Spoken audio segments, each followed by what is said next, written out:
আসসালামু আলাইকুম, স্বাগতম জানাচ্ছি আরেকটি নতুন ভিডিওতে। আজকের এই ভিডিওর টপিকটা হলো কিভাবে আমরা শপিফাইতে কাস্টমভাবে স্ক্রলিং অ্যানিমেটেড যে টেক্সটগুলো স্ক্রলিং হতে থাকে অ্যানাউন্সমেন্ট বারে সেটা আমরা করতে পারি। আমি মূলত HTML, CSS এবং জাভাস্ক্রিপ্ট দিয়ে এটা করেছিলাম। আমি আপনাদেরকে দেখানোর জন্য আরও সহজভাবে করব। আমি মূলত HTML আর CSS ব্যবহার করব আর লিকুইডের মাধ্যমে সেটাকে ডায়নামিক করব। চলুন তাহলে একটি কাস্টম স্ক্রলিং অ্যানাউন্সমেন্ট বার তৈরি করে শপিফাই লিকুইড কোড ব্যবহার করে।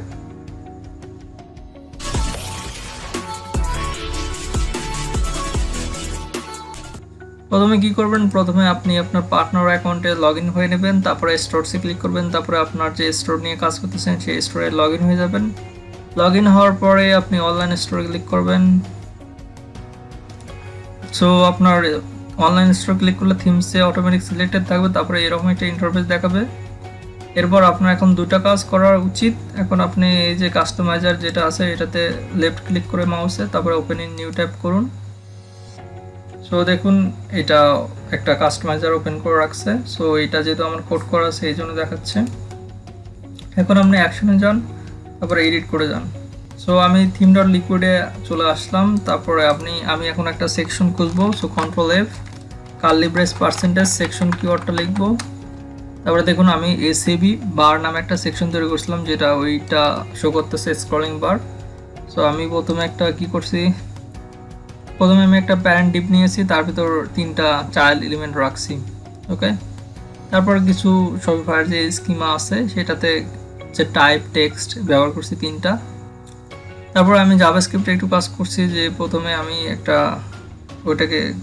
প্যারেন্ট যে ক্লাসটা আছে সেটাকে সিলেক্ট করছি। এরপরে প্যারেন্ট ক্লাসের উপর একটা ইভেন্ট লিসেনার যুক্ত করেছি, মাউস ইন্টার।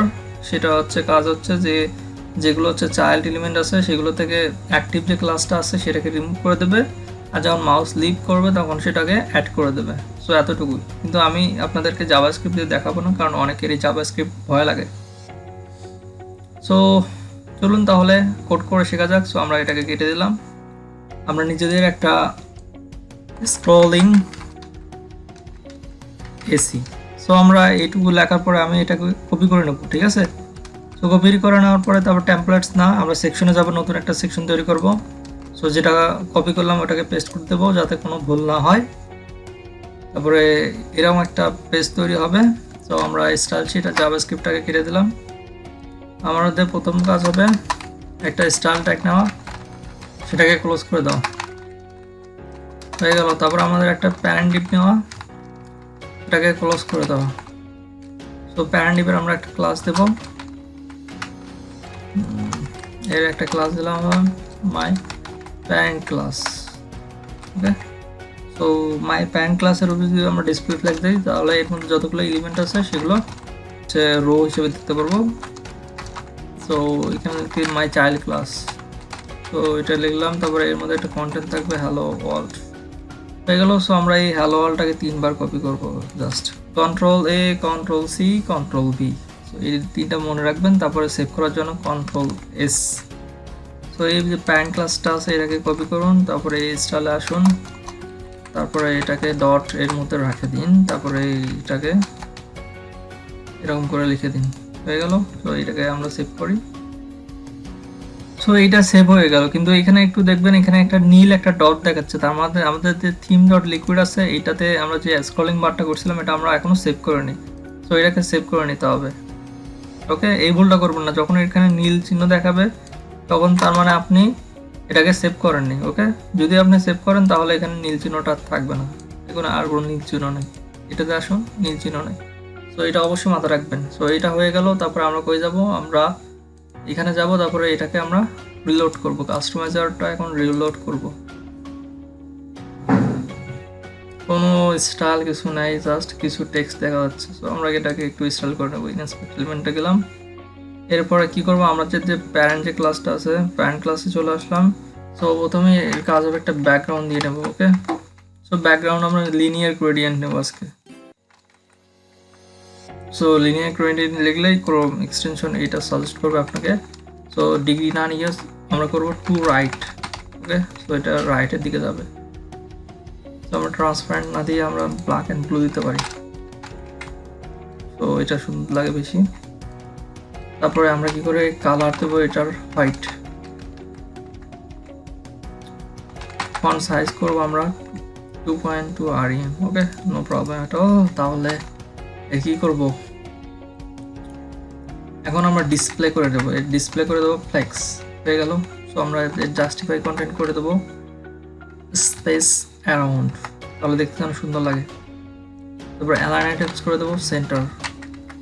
এর হচ্ছে উইথ এখন নির্ধারণ করে দেবো 100 ভিউপোর্ট উইথ, 100 ভিউপোর্ট উইথ, ঠিক আছে। তো আপনার যে স্ক্রিনের যে উইথটা আছে এটা পুরোটা নিয়ে নেবে। এর হচ্ছে হাইটটা হবে, এটা মিনিমাম একটা হাইট দিয়ে দিন, তাহলে আমি নেব 5 rem। ওকে, এখন দেখতে সুন্দর লাগতেছে। তো আমরা এতটুকু রাখলাম। এবার আমরা কি করতে পারি, এটাকে কপি করতে পারি, এখানে পেস্ট করতে পারি। ওকে, তারপরে আমরা হচ্ছে কাজ করব এই চাইল্ড যে ক্লাসগুলো আছে এইগুলোর উপর। তো এটাকে সিলেক্ট করলাম, এখানে রেখে দিলাম, এবার সেভ করলাম, এবার এসে রিফ্রেশ করব। তো রিফ্রেশ করার পর এরকম একটা পেজ চলে আসবে। তো আমাদের কি করতে হবে, এই আইকনটা তো সেখানে ক্লিক করে এর উপর নিয়ে গেলেই আমরা এইটা সিলেক্ট হয়ে যাবে, ঠিক আছে। এটার এখানে একটা ক্লিক করুন, তার ড্রপ ডাউন মেনুতে যে ক্লাসটা আছে এটা অটোমেটিকলি এখানে চলে আসবে। সো এটারও কি করবো, এটারও আমরা ডিসপ্লে ফ্লেক্স করে দেবো। ওকে, তো জাস্টিফাই কন্টেন্ট করে দেবো সেন্টার, অ্যালাইন আইটেমস করে দেবো সেন্টার। এর উইথ আমরা সেট করে দেবো 100 ভিউপোর্ট উইথ। ওকে, দুটো লিখে নিন, তারপরে কপি রোল করুন, এইখানে আসুন, পেস্ট করে দিন। ওকে, এত কিছু হওয়ার পর আমরা এখন একটা কি ফ্রেমস নেব, যে অ্যানিমেশন ইউজ করার জন্য আমরা কি ফ্রেমস ব্যবহার করি। সো অ্যাড সিম্বল দিন, অ্যাড সিম্বল দিন, তারপর কি ফ্রেমস কথাটা লিখুন। সো এটা কিন্তু ভুল করা যাবে না। এরপরে অ্যানিমেশন নেম স্ক্রলিং বার লিখলাম অ্যানিমেশন নেম, তারপরে হচ্ছে ওপেনিং কার্লি ব্রেস আর ক্লোজিং কার্লি ব্রেস হয়ে গেল। যা করে লিখবো এই কার্লি ব্রেসের মতো লিখবো। যখন 0% থাকবে তখন কি হবে সেটা লিখবো। যখন 0% তখন একটা ওপেনিং কার্লি ব্রেস, তখন একটা হচ্ছে ট্রান্সফর্ম প্রপার্টি ইউজ করবো, ট্রান্সলেট। ওকে, ট্রান্সলেট এক্স মানে হরিজন্টালি কতটুকু ট্রান্সলেট হবে যখন 0% থাকবে। সো এখন ফার্স্ট ব্র্যাকেট দিন, শুরু করুন শেষ করুন, তারপর এর মধ্যে লিখে দিন 100%। যখন 0% থাকবে তখন এটা 100% থাকবে। তো এইটাকে কপি করে নিন, যখন এটা 100% হবে তখন কেমন হবে সেটা লিখে দিন। এবার 10, তো যখন 100% থাকবে তখন এর পুরো একটা মাইনাস চিহ্ন চলে আসবে, তাহলে এটা কাজ করা শুরু হবে। কি ফ্রেমস কীভাবে অ্যাড করতে পারি, এর যে ক্লাসের মধ্যে এটা নেবেন তার একটা প্রপার্টিস দিতে হবে অ্যানিমেশন। তো অ্যানিমেশনে প্রথমে কী করবো, আমরা নেমটা দিব।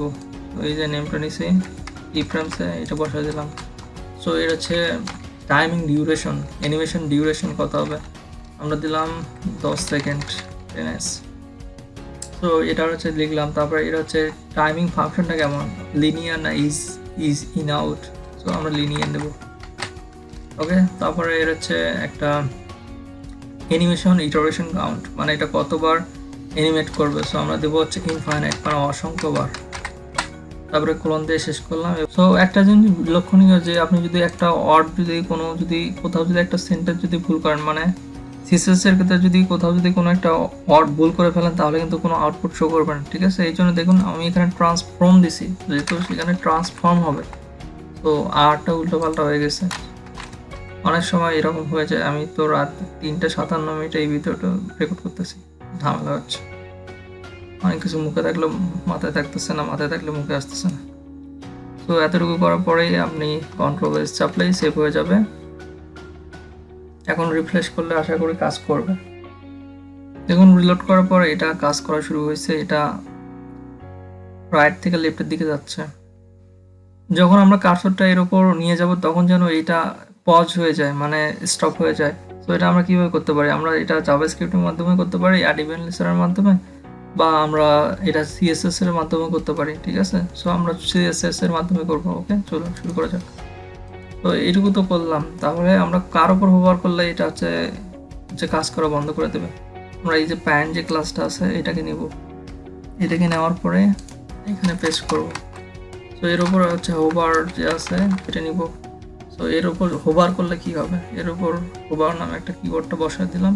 তারপরে এই যে my child links, my child যে ক্লাসটা আছে এটাকে নিব, dot my child class. So opening curly brace, my child ক্লাসটা নেওয়ার পরে opening curly brace, closing curly brace, এইটুকু নিলাম। সো আমরা কোথায় খালি চেঞ্জ করবো, আমরা খালি চেঞ্জ করবো এই অ্যানিমেশনটায়। ওকে, এটাকে কপি করুন, এখানে পেস্ট করে দিন। তো এইগুলো কেটে দিন। তো আমরা জাস্ট এখানে একটা ভ্যালু লিখবো আনসেট, এতটুকু। তো আমরা এবার সেভ করি। তো একটা ভালো জিনিস হয়, আপনি যদি হোভার ইফেক্ট ইউজ করেন তাহলে ট্রানজিশন নামে একটা প্রপার্টি আছে, এটা ব্যবহার করবেন। So transition all 0.5 S linear. So তারপর এখানে সেভে ক্লিক করুন, এবার এসে রিফ্রেশ করুন। দেখুন এটা পজ হয়ে গেল, যখন আমি রিমুভ করতেছি তখন আবার স্টার্ট হয়ে গেল। কত সুন্দর, ঠিক না? দেখুন যখন আমি হোভার করতেছি তখন এটা পজ হচ্ছে, যখন আমি ছেড়ে নিচ্ছি তখন এটা চলতেছে। তো আশা করি ভিডিওটি পুরোটি দেখেছেন এবং কীভাবে এটা কাজ করে সেটাও বুঝে নিলেন। এবার আমরা এই টেক্সটগুলোকে ডায়নামিক করব। চলুন শুরু করা যাক। সো আমাদের এখানে কয়টা ফিল্ড আছে, 3টা। ওকে, তো আমরা কী করবো, এই সেটিংসের মধ্যে চলে আসবো। তারপর সেকশনের যে নেম আছে, সো এই সেকশনের নেমটা দেবো। সেকশন নেম দেবো কাস্টম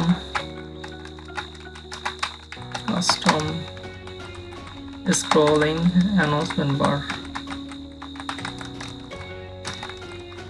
ওকে, তো এই যে সেটিংস আছে এর মধ্যে খালি আমরা কয়েকটা টাইপ নেব। সো একটাই টাইপ নেব, বাট ওটাকে কপি পেস্ট করবো আর কি। সো আমি একটা অবজেক্ট নিলাম, এর মধ্যে কি করবো, টাইপ লিখবো। টাইপটা হলো এই টেক্সট। সো আইডিটা হলো my underscore text one, text one, my underscore text one. আর এর একটা লেবেল দেবো। তো এর লেবেলটা হবে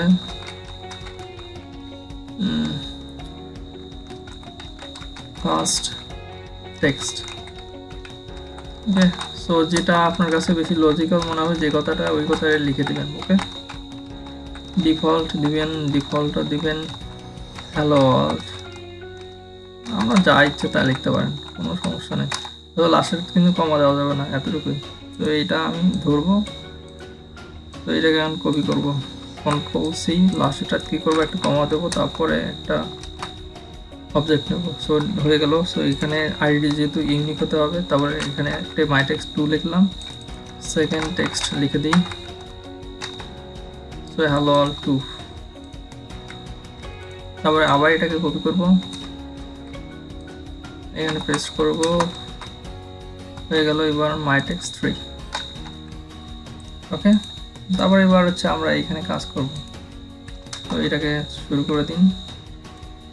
তো আমাদের প্রথমে একটা নিয়ে কাজ করতে হবে, এখানে একটা ইফ কন্ডিশন চালাবো। ওপেনিং কার্লি ব্রেস, তারপরে percentage if, percentage closing curly brace.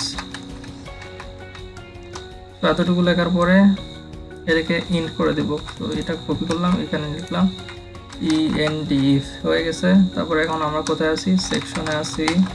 তারপরে আমরা যাবো সেটিংসে, ডট দিলাম, তারপরে সেটিংসে যে ফার্স্ট যে অবজেক্টটা আছে এটার আইডিটাকে কপি করে নেব।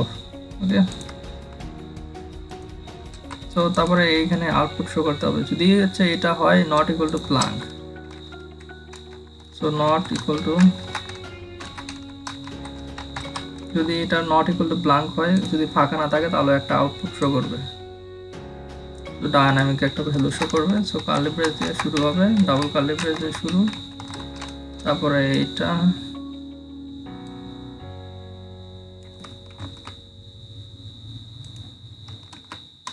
তারপরে ডাবল কার্লি ব্রেস দিয়ে শেষ। ওকে, সো প্রথমটা হয়ে গেল। সো এটাকে কপি পেস্ট করতে থাকুন 2বার, কন্ট্রোল এ, আবার করুন control V, control C, control V. Okay, copy paste. তারপরে আমরা খালি এই যে টেক্সটের যে নাম্বারটা আছে এটা 2, এখানেও 2, এখানে 3, এখানেও 3। তো হয়ে গেল আমাদের কাজ। তো বলা হয়নি যে এটাকে আপনি 15 মানে 25 শব্দের উপরে নিতে পারবেন না, এখানে লেখা আছে 25 ক্যারেক্টারের উপর নিতে পারবেন না। তো আপনি কখনোই এই নেমটা যেটা আছে এটা 25 শব্দের উপরে নিতে পারবেন না। সো 25 শব্দের উপরে কিন্তু কখনোই আপনি এই নেম অ্যাট্রিবিউটের যে ভ্যালুটা আছে এটা নিতে পারবেন না। সেভ করুন, এবার সেভ হবে। তো আশা করি এই বিষয়টা মাথার মধ্যে ঢুকাই নিয়েছেন যে আপনি কখনোই এই যে ভ্যালু যে কোনো একটা স্ট্রিংয়ের যে ভ্যালুগুলো দেবেন তা 25 ক্যারেক্টারের উপরে যাওয়া উচিত হবে না। তো এবার কী করবেন, এবার আপনি কাস্টমাইজারে আসুন, এবার একটু রিফ্রেশ করুন, এই সেকশন নেমটা চেঞ্জ হয়ে যাবে। দেখুন স্ক্রলিং অ্যানাউন্সমেন্ট বার চলে যাচ্ছে। সো আমরা হ্যালো ওয়ার্ল্ডটাকে লিখলাম,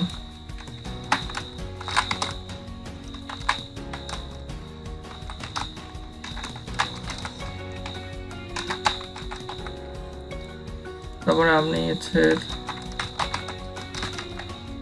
এটা চলতেই থাকতেছে, চলতেছে। এখানে দেখুন একটা সেকেন্ড টেক্সট নামে লেখা আছে, তো আমি এটাকে চেঞ্জ করে ফেলি। সো আমি এখানে সেকেন্ড টেক্সট না লিখে থার্ড টেক্সট লিখে দেবো। তো এবার এখানে হ্যালো ওয়ার্ল্ড না লিখে হ্যালো ওয়ার্ল্ড 3 লিখবো। তো এখানে হ্যালো ওয়ার্ল্ড 1 লিখবো। তো আশা করি কাজ হয়ে যাবে। Control S. তো সেভ করার পর এবার এসে এখানে একটু রিফ্রেশ করি। তো এখানে দেখতেছেন hello world 1, hello world 2, hello world 3, এখানে first text, second text and third text. So আপনি আশা করি যে এই যে ব্যাকগ্রাউন্ড যে কালারটা আছে গ্রেডিয়েন্ট কালার, এটা চেঞ্জ করে নিতে পারবেন। এই প্যাডিং, হাইট, টাইট যা আছে সব কিছু আপনি টাইপ নিয়ে কাস্টম যে কোডিং করে ডায়নামিক করতে পারেন সব কিছু। আমি আর ওগুলো দেখালাম না, কিভাবে আপনি একটা স্ক্রলিং অ্যানাউন্সমেন্ট বার তৈরি করতে পারেন শুধু HTML আর CSS আর লিকুইড দিয়ে, আমি সেইটা আজকে দেখালাম। আশা করি এই ভিডিওটি আপনার কোনো ক্লায়েন্টের কাজ পেতে আপনাকে সাহায্য করবে। ধন্যবাদ ভিডিওটি দেখার জন্য।